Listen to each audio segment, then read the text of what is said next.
Votre attention s'il vous plaît. Cet élément est en français. Contactez-nous pour savoir s'il est aussi disponible en la langue de votre préférence. Veuillez aussi noter qu'il est en audio uniquement, dépourvu de ce fait d'image originaire. À présent, nous vous convions à suivre, depuis christequality.com et évangile-éternel.com, la rubrique Académie biblique de l'évangile-éternel.com par Le prophète Jean Bosco Mbombi, ministre de l'Évangile éternel. Recherchez-vous les enseignements du prophète Jean Bosco Mbombi, allez sur christequality.com ou sur évangile-éternel.com/jbmbombi.html. Les enseignements sont disponibles en texte, audio et vidéo. Surtout, ne partez point sans souscrire à l'une de nos chaînes YouTube qui correspond à votre version linguistique. Souscrivez s'il vous plaît. Bonne édification au nom de notre commun Seigneur et Dieu Jésus-Christ. Amen. Que la gloire revienne au Seigneur Jésus-Christ, qui a permis que nous soyons encore là pour continuer notre pensée. Nous prenons l'Écriture. Je suis dans le livre de Jean chapitre 17, verset 6. J'ai fait connaître ton nom aux hommes que tu m'as donnés, du milieu du monde. Ils étaient à toi et tu me les as donnés, et ils ont gardé ta parole. Maintenant, ils ont comme connu que tout ce que tu m'as donné vient de toi. Car je leur ai donné les paroles que tu m'as données. Et ils les ont reçues. Ils ont vraiment connu que je suis sorti de toi. Ils ont cru que tu m'as envoyé. Jean chapitre 17, verset 6 jusqu'au verset 8. Académie biblique de l'évangile-éternel.com. 2 Corinthiens chapitre 3.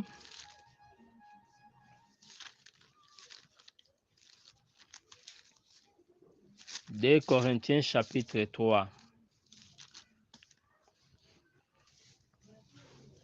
Je prends le verset 14. Mais ils sont devenus durs d'entendement, car jusqu'à ce jour, les mêmes voiles demeurent quand ils font la lecture de l'Ancien Testament. Et ils ne se lèvent pas parce que c'est en Christ qu'ils disparaissent. Gloire au Seigneur, nous voulons parler sur la rédaction du Nouveau Testament. Donc, nous avons terminé la fois passée la rédaction de l'Ancien Testament. Nous sommes toujours dans notre chapitre, l'histoire de la Bible, dans notre module de l'écriture et son interprétation. Alors, nous avons dit que l'Ancien Testament était là, écrit en hébreu, et c'est cet homme d'Esdras qui va influencer que la Bible soit compilée. Donc, la compilation des livres était l'œuvre Académie biblique de l'évangile-éternel.com. Et ce sont ces textes-là qu'on a gardés toujours. Mais lorsque Antiochus va détruire les Écritures, c'est alors qu'on a fait recours en Égypte, en Alexandrie, pour que on puisse encore avoir la Bible. Mais cette fois-ci, on a fait la traduction directe pour faciliter aux Juifs de la diaspora. C'est comme ça que nous avons la version 70. Voyez. Et plus tard, il y aura encore ce qu'on a appelé la syriaque. C'est pour aider aussi ceux qui étaient au-delà de Babylone pour qu'ils puissent comprendre les saintes écritures. Donc voilà, la première traduction, c'est la Septante. Mais plus tard, on aura encore la syriaque de l'autre côté. Alors, maintenant, nous voulons embrasser la pensée de la traduction du Nouveau Testament. Retenons d'abord que ce qu'on appelle l'Ancien Testament, c'est toutes les paroles laissées par les prophètes Moïse, les Torah.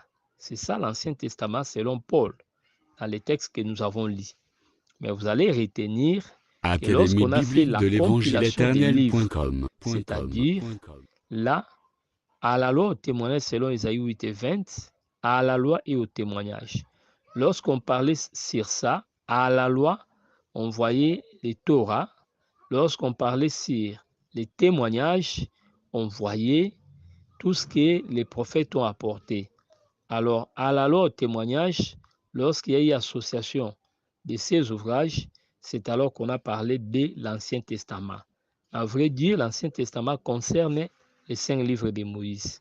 Mais ici, on a fait l'extension. Par extension, on a associé les autres livres et les premiers livres a été appelé Ancien Testament, c'est-à-dire l'association des Torah ou le Pentateuque avec les autres livres.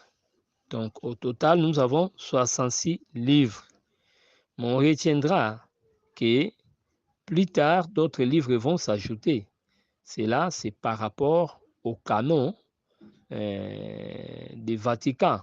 Donc, lorsque les protestants marchaient avec les catholiques, ils ont seulement respecté, ils ont travaillé sur 30 conciles. Après ces 30 conciles, tout ce qui est venu après, les protestants n'agréent pas ça, ne tolèrent pas ça. C'est pourquoi le concile qui a permis que les livres deutéro-canoniques, que les protestants appellent les livres apocryphes, c'est ce concile-là qui va admettre ces livres-là comme inspirés. Donc, c'est le canon du Vatican, donc le concile du Vatican qui va accepter ces livres-là. Qu'est-ce que nous voulons dire par là? Pour qu'un livre soit accepté comme inspiré, sacré, il faut les canons. Chez les Juifs, il y a ce qu'on appelle les canons juifs. Donc, il y a en quelque sorte une institution. Les canons juifs, c'est une institution qui traite la matière de la loi. C'est pourquoi il faut retenir, nous avons déjà dit qu'il y avait plusieurs ouvrages, mais tous n'ont pas été retenus. Donc, c'est par rapport à des décisions du canon qu'un livre est Académie biblique de l'évangile éternel.com. C'est alors qu'un livre peut être retenu. Donc voilà ce que nous devons retenir. Alors, si nous avons 66 livres dans nos Bibles, c'est puisque la plupart des fournisseurs de la Bible sont des protestants. Donc voilà pourquoi dans leur Bible, toutes les traductions à tendance protestante, vous allez voir, ne parlent que de 66 livres. Mais les catholiques sont allés un peu plus loin pour parler de plus de 66. Là, on a ajouté des livres comme Maccabée 1 et 2, les livres de Tobie, de sagesse, Siracide, et sagesse, ainsi de suite. Donc voilà un peu ce que les catholiques ont ajouté, Esther grecque et Daniel grec. Ce sont des livres que les protestants n'ont pas acceptés. Donc c'est comme ça la différence. Jusqu'à la mort de Jésus, jusqu'à la mort des apôtres, il n'y avait que l'Ancien Testament comme ouvrage de référence. Là, je profite pour essayer Académie un peu de biblique de l'évangile éternel.com. qu'on trouve actuellement chez les prédicateurs qui veulent limiter la doctrine sur ce que les apôtres ont écrit. Mais nous devons toujours comprendre que les apôtres, la révélation qu'ils ont amenée, c'est pour nous faciliter la compréhension de l'ancienne alliance. Mais l'ancienne alliance reste les textes de base. C'est-à-dire aujourd'hui, nous nous appuyons sur ce que les apôtres ont laissé, sans oublier les textes de base. Je prends d'abord 2 Timothée. 2 Timothée chapitre 3, le verset 16. Toute écriture est inspirée de Dieu et utile pour enseigner, pour convaincre, pour corriger, pour instruire dans la justice, afin que l'homme de Dieu soit accompli et prompt à toute bonne œuvre. Ici, quand Paul parle de toute écriture, il n'avait pas une autre référence.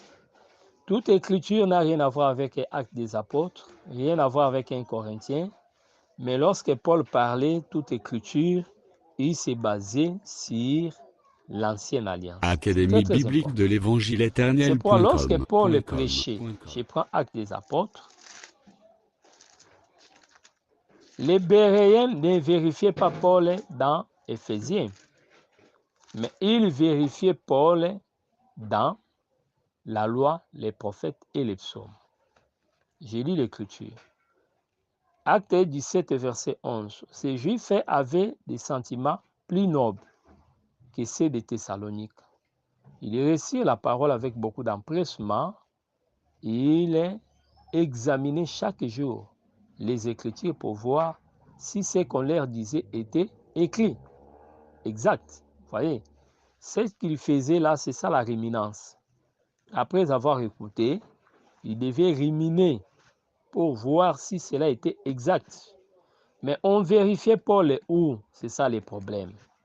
On vérifiait Paul dans la loi, les prophètes et les psaumes. C'est très très important. Mais maintenant, aujourd'hui, veulent que ce que les apôtres ont écrit, les termes retenus par les apôtres,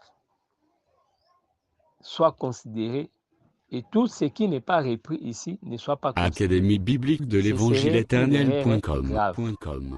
Puisque vous remarquez qu'il y a beaucoup de termes que les apôtres n'ont pas utilisés, mais sont d'actualité. Par exemple, la dîme. Par exemple, la dot.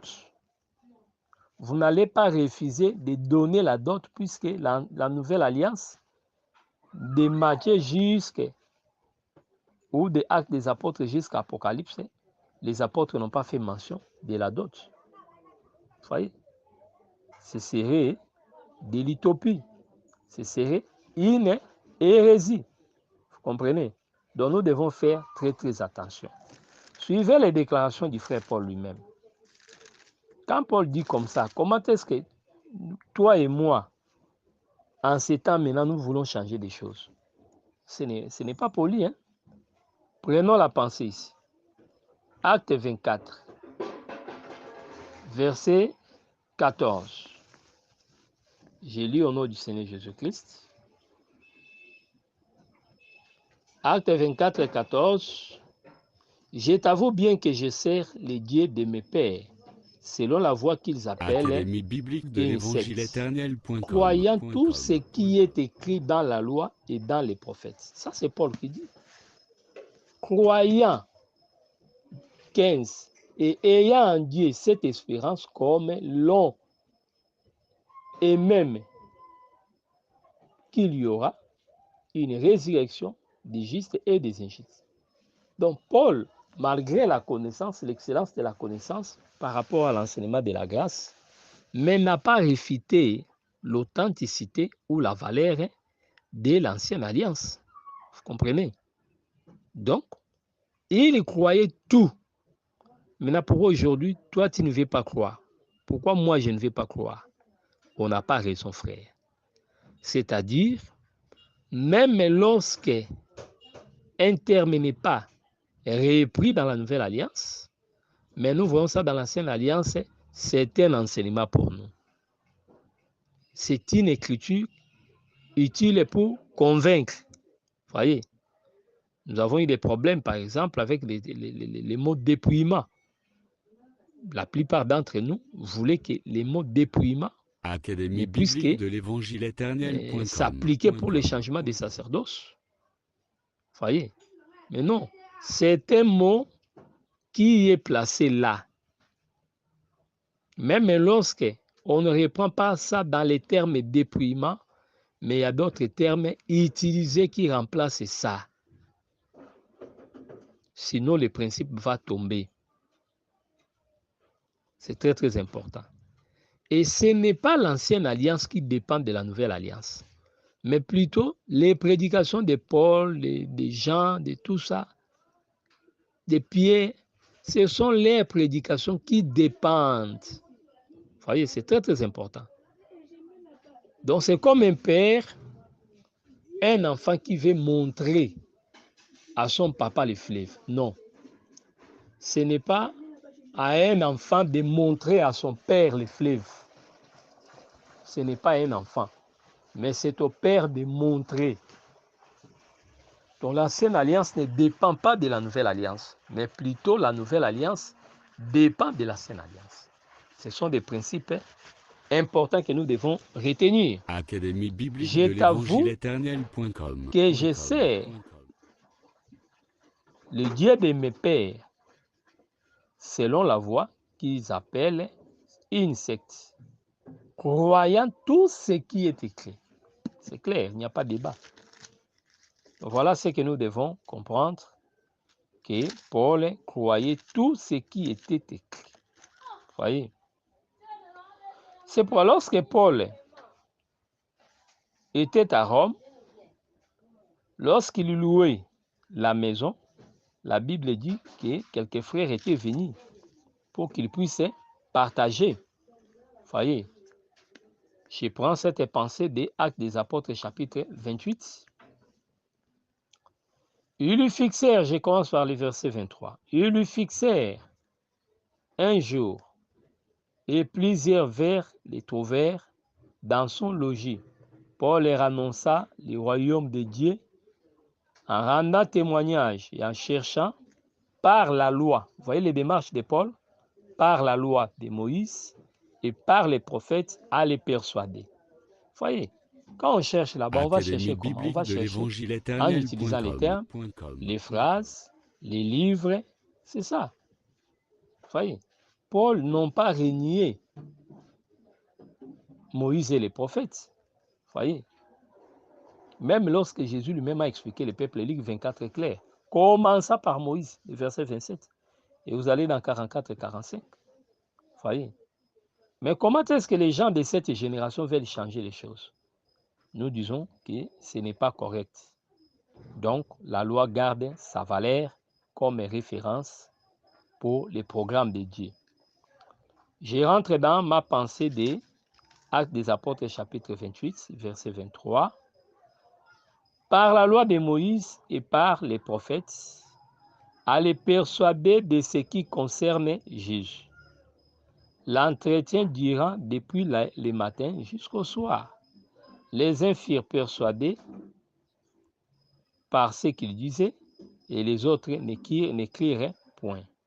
Voyez, Actes des Apôtres 28, versets 23 à 24. Donc voilà ce que nous devons comprendre.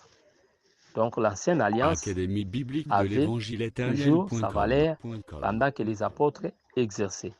Et comme c'était le temps de la grâce, nous disons que nous aussi, nous sommes toujours sous cette dispensation de la grâce. Donc, les écrits des prophètes, de Moïse et des prophètes, ont toujours leur valeur dans notre sacerdoce.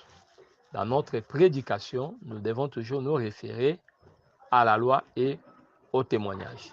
C'est ça la référence pour les prédicateurs que nous sommes, pour l'Église de Dieu qui nous écoute. On retiendra que jusqu'à la mort des apôtres, de tous les apôtres, ce que nous appelons le Nouveau Testament n'était pas là. Lorsqu'on appelle Nouveau Testament, ce qu'on appelle Nouveau Testament, en effet, ce sont les paroles laissées par le Christ, dont les témoignages de Christ dans les 4 évangiles, les 4 témoignages plutôt, c'est ça que nous appelons le Nouveau Testament. Les paroles laissées par Moïse dans les 5 livres, c'est ça que nous appelons l'Ancien Testament ou le Torah. Mais par extension, on associe aussi les livres de l'Évangile éternel. De même, autant de Paul, de même aujourd'hui, le Nouveau Testament, ce sont les paroles laissées par le Christ. Vous voyez? Mais lorsqu'on a fait la compilation, on a associé à cela aussi les lettres que les apôtres avaient laissées. Donc voilà, ce qui était, c'est ce qui sera. Ce qui était fait avec Moïse et ses dispensataires, c'est ce qui a été aussi fait pour Christ et ses dispensataires. Alors, je disais que même après la mort des apôtres, les textes de base n'étaient que l'Ancienne Alliance. Donc là, je vais dire qu'on peut seulement prêcher l'Évangile avec l'Ancienne Alliance et il y aura des sauvés, puisque les Paul l'ont fait. Ils l'ont fait en se référant seulement aux prophètes, en se référant seulement à Moïse. Et il y avait la vie éternelle, la vie était donnée, vous comprenez? Mais pour faciliter la compréhension, puisqu'il faut comprendre que des doctrines naissaient toujours. Il y avait des doctrines qui naissaient. Alors pour que les gens ne s'écartent pas à l'enseignement des apôtres, il fallait que les gens apprennent à prêcher en se référant aussi aux anciennes prédications. Ce que tu dis là, Paul avait refusé ça. Ce que tu veux prêcher, Pierre avait refusé ça. C'est pourquoi on devait associer maintenant à l'ancienne alliance les livres du Nouveau Testament. Voyez, c'est comme ça qu'un certain Ézèbe, au IIe siècle, c'est-à-dire les années 380, Ézèbe fera maintenant la compilation des 27 livres. C'est-à-dire, il prend ce que le Christ avait laissé, les 4 témoignages là, il prend peut-être plutôt les témoignages les plus fiables, les témoignages de Matthieu, de Marc, les témoignages de Luc et les témoignages de Jean. C'est ce qu'il va retenir. Et il associe à ces témoignages les autres lettres des apôtres. Et c'est ce que nous avons aujourd'hui qu'on appelle les Nouveaux Testaments. Les apôtres ont écrit en grec, c'est-à-dire le Nouveau Testament a été écrit en grec. Or, l'ancienne alliance, selon la traduction que nous appelons la Septante, était en grec. C'est pourquoi lorsqu'on a associé les lettres et les témoignages de Jésus qui étaient en grec, on aura la première Bible et en grec. Voyez, donc la première Bible en grec, c'est la Bible compilée par celui qu'on appelle Ézèbe de Césarée. Voyez, il fit un ancien, un prédicateur de l'Église, un homme versé dans les Écritures comme Esdras. C'est pourquoi il nous a légué, il nous a laissé ce que nous appelons la Bible. Donc, avant 300, avant les années 380 là, toutes ces années 200, il n'y en avait que l'Ancien Testament. Mais les gens n'étaient pas perdus. Donc c'est pourquoi, quand vous osez enlever l'Ancien Testament aujourd'hui, vous n'aurez pas de succès. Vous voyez, c'est ingérer Dieu. Académie biblique de l'évangile éternel.com. Puisque ceux qui nous ont enseigné la parole n'ont pas laissé ce que nous avons là. Mais on n'en disconvient pas. Nous croyons que c'est Dieu qui s'est révélé aussi par leurs écrits. Je crois que c'est Romain aussi qui témoigne ça. Paul affirme cela. C'est pourquoi nous avons toujours confiance à ces écrits-là. Nous ne méprisons pas ça. Je prends les livres de Romains chapitre 16. Écoutez ce que dit la parole de Dieu. Romains 16, 25. À celui qui peut vous affermir selon mon évangile et la prédication de Jésus-Christ, conformément à la révélation du mystère caché pendant des siècles. 26. Mais manifesté maintenant par les écrits des prophètes. Pourquoi l'intérêt de lire les prophètes? Les prophètes ici, ce ne sont pas les prophètes de l'Ancienne Alliance. Par les écrits des prophètes, d'après l'ordre de Dieu éternel, et porter à la connaissance de toutes les nations, afin qu'elles obéissent à la foi. Donc ici, c'est la révélation de l'Ancienne Alliance, pour qu'ils obéissent à la foi. Donc c'est la révélation. Vous voyez, j'ajoute Éphésiens chapitre 3. Les prophètes dont il est question, ce sont les prophètes de la Nouvelle Alliance. Romains 15, 16, 25 à 26. Maintenant, nous prenons Éphésiens chapitre 3. Je prends le verset 1 et je descends jusqu'au verset 5. À cause de cela, moi, Paul, le prisonnier de Christ pour vous, païens, et si du moins vous avez appris quelle est la dispensation de la grâce de Dieu, Académie biblique de l'évangile éternel.com. Par révélation que j'ai eu connaissance du mystère sur lesquels je viens d'écrire en peu de mots. Là, il parlait comme un prophète en peu de mots. Le docteur va parler en détail.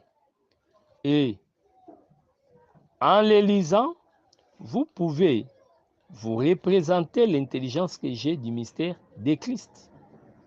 Il n'a pas été manifesté au Fils de l'homme dans les autres générations, c'est-à-dire sous la loi et avant la loi, après le commencement.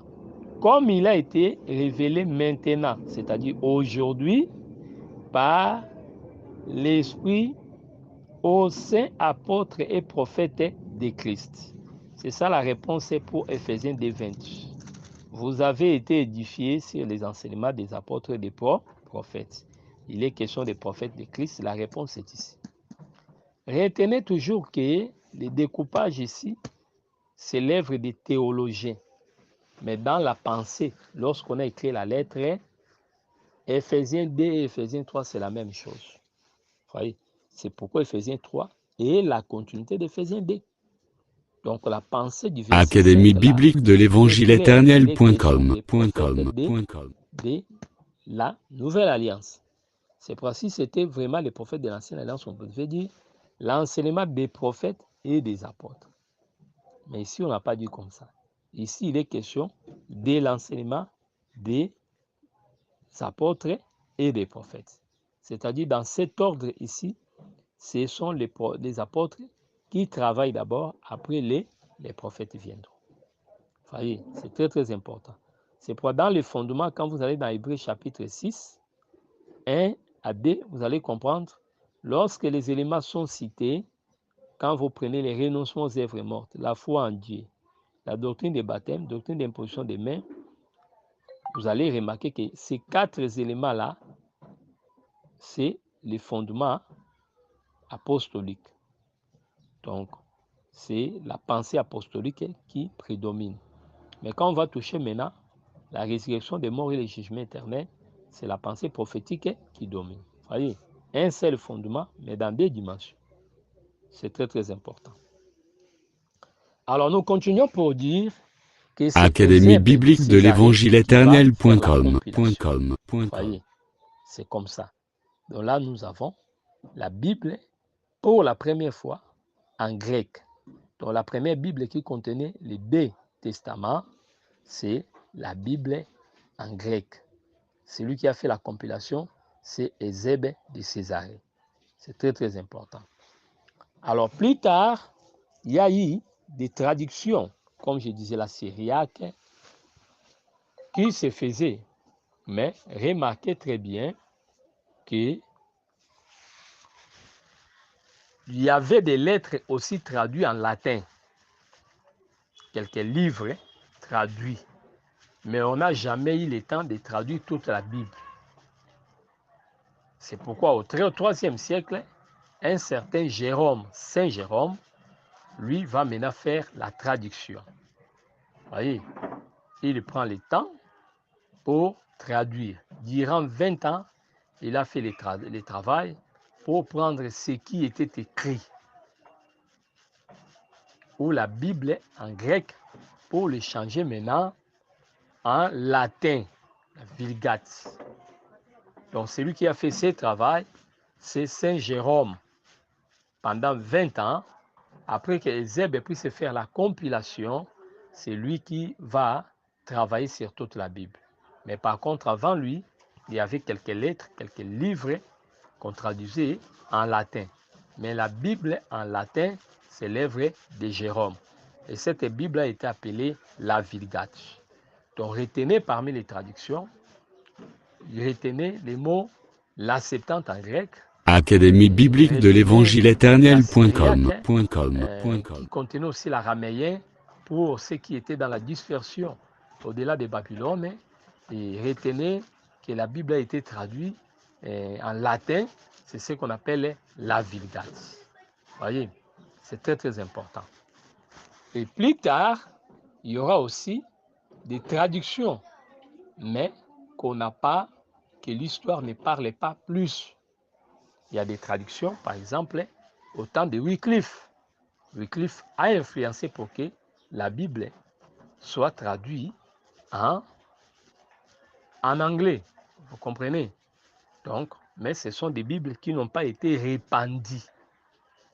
Voyez, en anglais, il y a eu deux versions au temps de Wycliffe. Et c'était sous l'impulsion de Wycliffe, puisque les catholiques ne voulaient pas que la Bible soit à la portée de tout le monde pour minimiser les hérésies. Vous comprenez? Mais plus tard, pour que nous ayons beaucoup de traductions, Dieu fera qu'un homme appelé Martin Luther, un moine, puisse quitter l'Église catholique, se rebeller contre l'autorité du pape, pour ramener les gens dans la foi apostolique.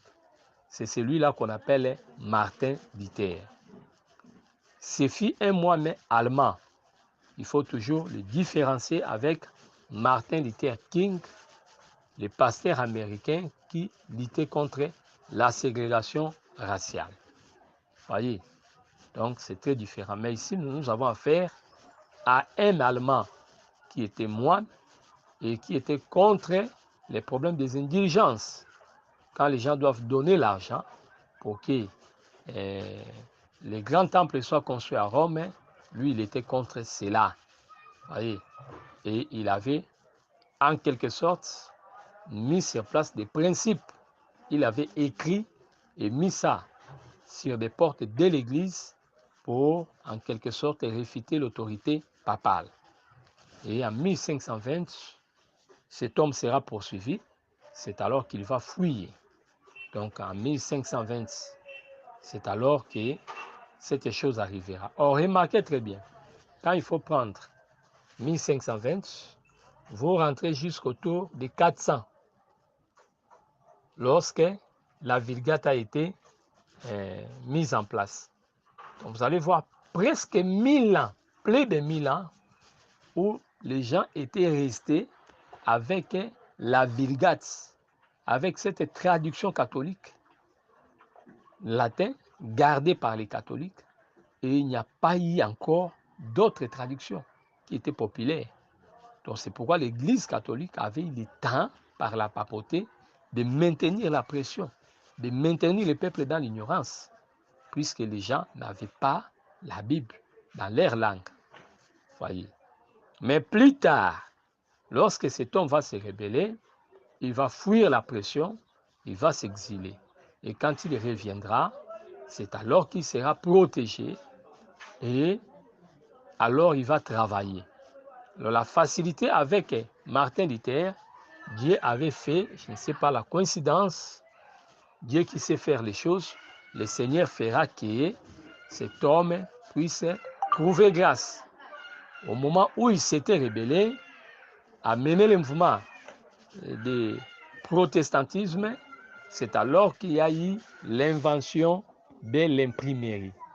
Donc, un certain Gutenberg va mettre en place l'imprimerie. Et c'est la révolution de l'imprimerie qui va maintenant faciliter la traduction des Bibles. Et Luther lui-même sera le premier, et après, ce seraient aussi les autres. Donc là, on aura les Bibles en français, les Bibles en allemand, donc Bible en allemand et les autres langues. Donc quand il faut respecter les langues, il faut d'abord voir. Vous avez l'hébreu, vous avez les Grecs, vous avez la syriaque qui parlait de l'araméen, vous avez les latins, vous avez la Bible en anglais avec Wycliffe, et nous avons la Bible en allemand avec Luther, et nous aurons plus tard des Bibles aussi en français avec le mouvement des réformes. Par exemple, l'épée de Calvin. Voyez, donc Jean Calvin aussi avait laissé une Bible que moi-même, que moi personnellement, je possède. Donc l'épée de Calvin. Donc voilà comment est-ce que la Bible nous est parvenue. Donc voilà comment est-ce qu'on est parti de l'Ancien Testament à la rédaction du Nouveau Testament. Retenez toujours qu'il y avait beaucoup de livres, mais on n'a pas retenu tout. Mais dans le souci de protéger la foi, les hommes ont travaillé pour mettre en place ou dans la compilation les livres qu'on trouvait réellement inspirés. Voyez. Mais à côté, il y avait toujours d'autres livres. Je donne un exemple.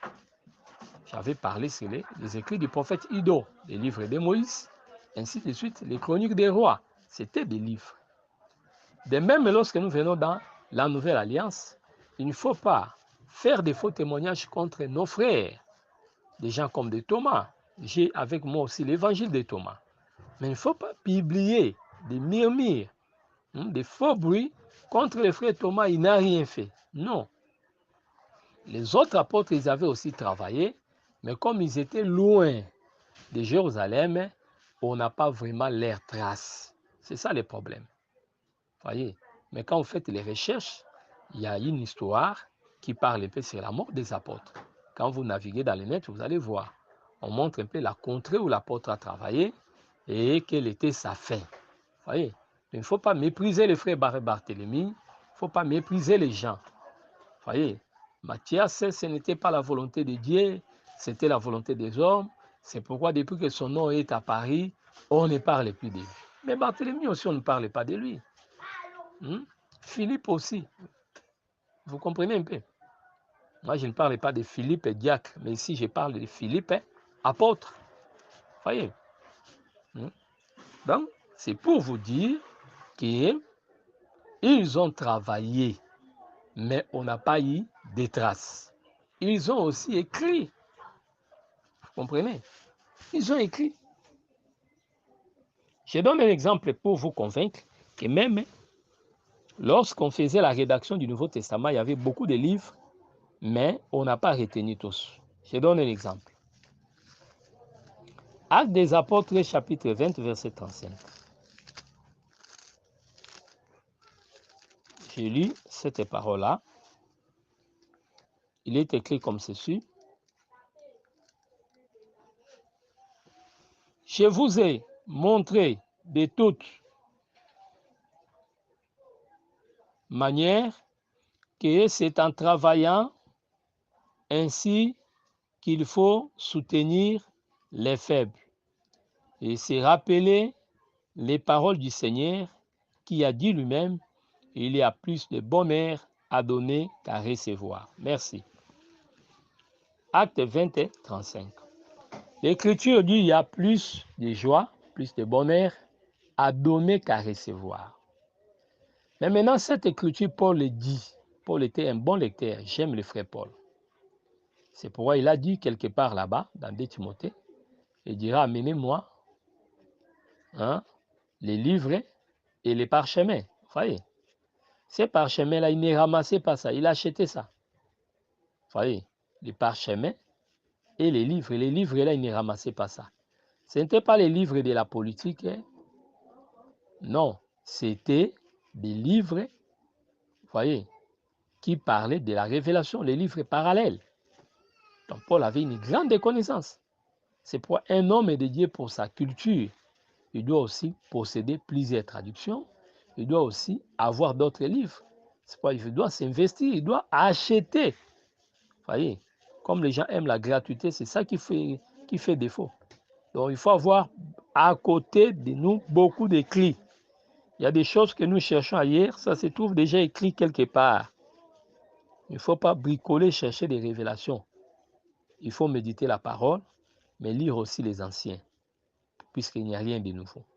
Le Saint-Esprit n'a pas commencé avec nous, mais le Saint-Esprit était déjà là. C'est qu'il ne faut pas considérer notre génération comme une génération spéciale, que les années antérieures, c'était seulement du blabla, l'Esprit ne travaillait pas. Non, ça c'est ingérer Dieu. Dieu a travaillé et il continue de travailler. Et ce qu'il a fait avec cela, ce n'était pas une œuvre imparfaite, c'était une œuvre parfaite. C'est pourquoi apprenons à jeter toujours les regards pour retenir ce qui est bien. Voyez, retenir ce qui est bien, c'est très très important. Même dans la profession, on dit examiner et retenir. Mais comme c'est une prophétie, comme il y a déjà une partie qui est floue, il faut tout rejeter. Mais on dit, ne méprisez pas, examinez, et on ajoute, retenez ce qui est bien. C'est très très important. Donc quelqu'un peut prêcher la prédication, Mais il y a un aspect qui boitit, mais ça ne me concerne pas. Dans cette prophétie, j'examine et je vais soutirer la portion qui est bonne pour mon édification. Très, très important. Alors, là, nous disons qu'une déclaration faite par l'apôtre Paul, mais qu'on ne trouve ni dans Matthieu, ni dans Marc, ni dans Luc, ni dans Jean. Alors, la question que je vous pose, où est-ce que l'apôtre Paul a eu ces déclarations ici? Qu'il n'y a plus de bonheur à donner qu'à recevoir. Vous voyez? Donc, il ne faut pas dire que c'est une erreur. Non! Il a fait recours à d'autres témoignages. Vous voyez? D'autres témoignages. Ce n'est pas que celles et ceux qui ont témoigné là, ceux que nous avons là, ce sont des gens qui connaissaient bien Jésus ou qui s'intéressaient à Jésus. Non. Il avait ses propres disciples aussi. Plus que Luc, qui n'était pas disciple, ou apôtre, n'était pas. Plus que Marc, qui n'était pas apôtre. Vous voyez? Ils ont aussi laissé des traces. Mais une chose est vraie, qu'on n'est pas tombé sur ces écrits-là. Vous voyez? Ces écrits-là faisaient défaut. Est-ce que ça n'inspirait pas confiance? C'est pourquoi Zeb ne les a pas récupérés. Vous voyez? Autour de ça, il y a aussi beaucoup de choses à dire, beaucoup d'hypothèses à émettre. Mais je retiens par exemple, la lettre aux Corinthiens, c'était 1 Corinthien, 2 Corinthiens, 3 Corinthiens. Mais ce qu'on appelle 2 Corinthiens, c'est 3 Corinthiens. Le vrai livre des Corinthiens, c'est un livre perdu. Vous voyez? C'est perdu. On n'a pas retrouvé ça. Donc c'est pour vous dire, nous avons une portion. Et dans ces portions-là, Dieu a voulu que les choses soient ainsi pour notre bénédiction. Donc voilà ce qu'on appelle la rédaction du Nouveau Testament. Alors je disais, s'il faut traduire, faire la traduction de l'Ancien Testament, les exégètes ou les chercheurs font recours aux textes massorétiques. Donc ce sont les textes de base qui remplacent les originaux. Mais pour le Nouveau Testament, quand il faut faire la traduction, on fait recours au codex. Les codex comme code à la fin X, les codex. Ou soit on fait recours aux manuscrits sinaïtiques, les codex ou les manuscrits sinaïtiques. Ce sont les manuscrits les plus anciens qu'on a retrouvés au bas de la montagne de Sinaï, dans le monastère de Sainte Catherine.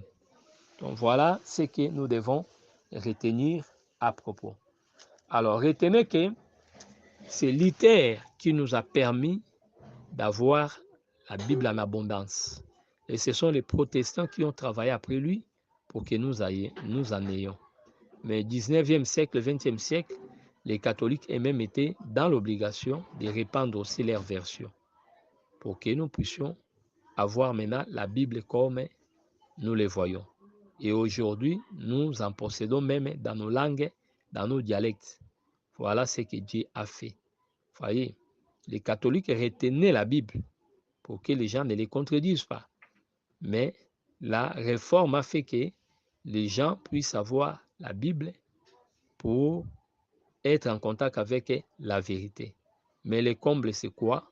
Quand tout le monde a la Bible, tout le monde peut lire, tout le monde peut parler.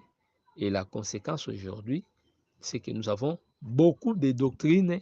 Beaucoup de doctrines. Vous voyez, à telle enseigne Cyrine a venu, chez nous en Afrique ici, on peut trouver 3-4 églises en série. Vous voyez, une succession d'églises, en commençant numéro 1 jusqu'au numéro 30, vous avez peut-être 3 églises dans ces périmètres-là. Vous voyez, mais les gens parfois posent la question, pourquoi ces gens ici ne peuvent pas se mettre ensemble? Oui, ils ne comprennent pas. Donc chez nous, je reconnais qu'ils ne peuvent pas se mettre ensemble. Pourquoi? Puisqu'ils n'ont pas la même interprétation de la Bible. C'est ça le nez du problème. Donc c'est pour dire, donc ça vaut la peine de veiller sur les Saintes Écritures. Nous sommes au temps où tout le monde a la Bible, mais nous devons interdire à tout le monde d'enseigner. La Bible ne dit pas qu'il n'y ait pas beaucoup de prédicateurs. La Bible reconnaît qu'il y ait beaucoup de prédicateurs. Mais la Bible ne reconnaît pas le fait qu'il y ait beaucoup d'enseignants. Dieu veut beaucoup de prédicateurs, mais Dieu refuse beaucoup d'enseignants. C'est très, très important. Donc, tout ce qu'il y a comme désordre aujourd'hui, c'est parce qu'il y a beaucoup d'enseignants, surtout les prophètes et les docteurs. Nous sommes au temps où les faux docteurs sont là et des faux prophètes. C'est pourquoi il faut veiller pour que vous ne soyez pas séduits. Académie biblique de l'évangile éternel.com. Que le Seigneur Jésus-Christ puisse vous bénir. Donc, c'était là votre frère, le prophète Jean Bosco, Église des Saints de Kinshasa, Kinshasa RDC. Nous sommes dans la commune de Massina, quartier 3. Mon contact rattaché à WhatsApp, c'est plus 243 89 541 88 90. Plus 243 89 541 88 90. Soutenez notre site évangile-éternel.com. C'est ici que vous aurez toujours nos enseignements. Soutenez aussi les hommes de Dieu que nous sommes. Nous qui vous apportons la manne cachée. Nous qui conservons pour vous la manne. Bénissez-nous. Nous sommes là disposés pour répondre à toutes les questions pernicieuses. Que le Seigneur Jésus-Christ vous bénisse. Merci d'avoir suivi ce message et que Jésus-Christ vous bénisse. Si vous avez une question à l'intention de l'homme de Dieu, si vous voulez que l'homme de Dieu prie pour vous, si vous voulez vous confier à l'homme de Dieu, ou si vous voulez tout simplement bénir l'homme de Dieu, contactez-le directement si ses coordonnées sont disponibles depuis sa page. Sinon, contactez-nous et nous lui transmettrons vos préoccupations. N'oubliez pas de faire un tour à notre page évangélisation pour voir en quoi vous pouvez vous rendre utile à Christ par cette œuvre. Que Dieu vous bénisse tous. Amen. ChristQuality.com. Les cieux en un clic de la souris. Évangile-éternel.com.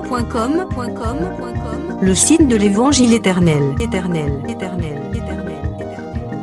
Christ et Quality Fondation, équilibrer la manne ramassée dans le désert de sorte que chacun ait un maire.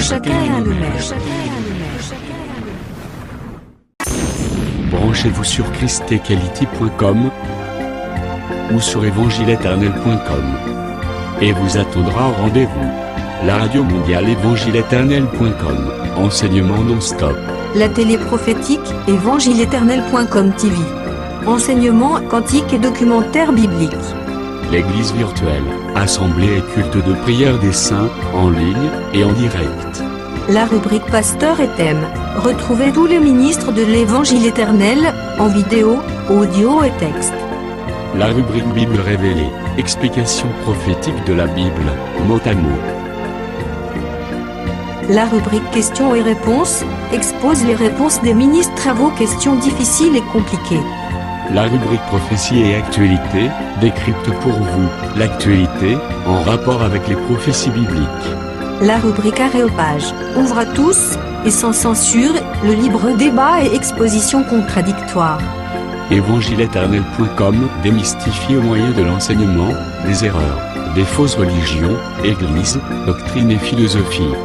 Nos enseignements confrontent l'apostasie et les idées préconçues pour vous attacher à la saine doctrine.